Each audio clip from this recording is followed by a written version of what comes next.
Seorang ibu dengan sengaja membuat bekal makan siang yang konyol setiap hari untuk putrinya, berharap mempermalukannya di depan teman-teman sekelas karena putrinya yang kini remaja selalu memasang wajah masam di rumah dan tidak pernah berkomunikasi dengannya. Hari itu, ketika si gadis membuka kotak bekalnya, bento lucunan menggemaskan langsung menarik perhatian. Mana Tuhan yang biasanya kamu sembah? Allah atau Yesus? Yang nggak jawab aliran sesat.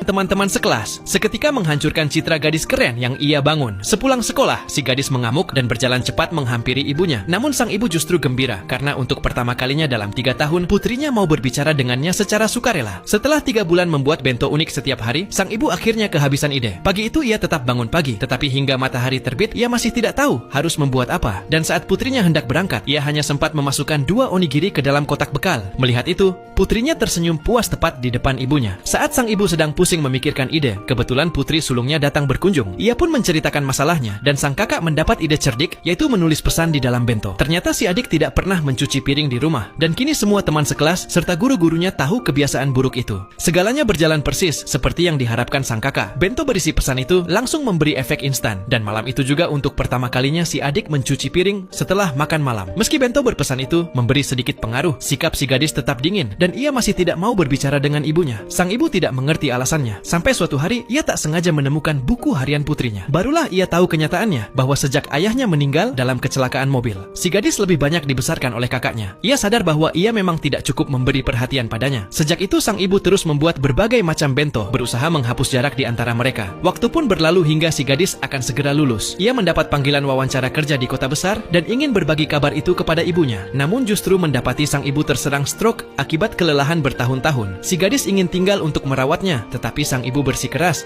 agar ia mengejar mimpinya. Menjelang hari wisuda, sang ibu berusaha membuat satu bento terakhir untuk putrinya. Tangannya lemah karena stroke, sehingga ia harus memegang pisau dengan kedua tangan untuk memotong sayuran. Saat menulis pesan, jarinya terasa nyeri hingga ia terus berganti tangan. Setelah begadang semalaman, bento terakhir dalam 3 tahun akhirnya selesai. Keesokan paginya, putrinya berangkat ke upacara wisuda dan kakak mengantarkan hadiah wisuda ini kepadanya. Sambil membawa bento berukuran besar ke sekolah, dia terus mengeluh betapa beratnya beban itu. Setelah upacara wisuda, banyak teman sekelas berkumpul di kelas. Dengan malu-malu, si gadis membuka kotak bekalnya. Lapisan pertama berisi lauk yang tertata indah, membuat teman-temannya bersorak kagum. Namun ketika ia membuka lapisan kedua, semua langsung terdiam karena di dalamnya terdapat surat penghargaan yang dibuat dari bahan makanan. Untuk putriku tersayang, selama 3 tahun ini aku membuat bento yang tidak kau sukai dan kau bertahan memakannya selama 3 tahun. Keteguhan hati seperti itu layak mendapat penghargaan. Sertifikat ini kupersembahkan untuk menghormati kesabaranmu. Air mata syukur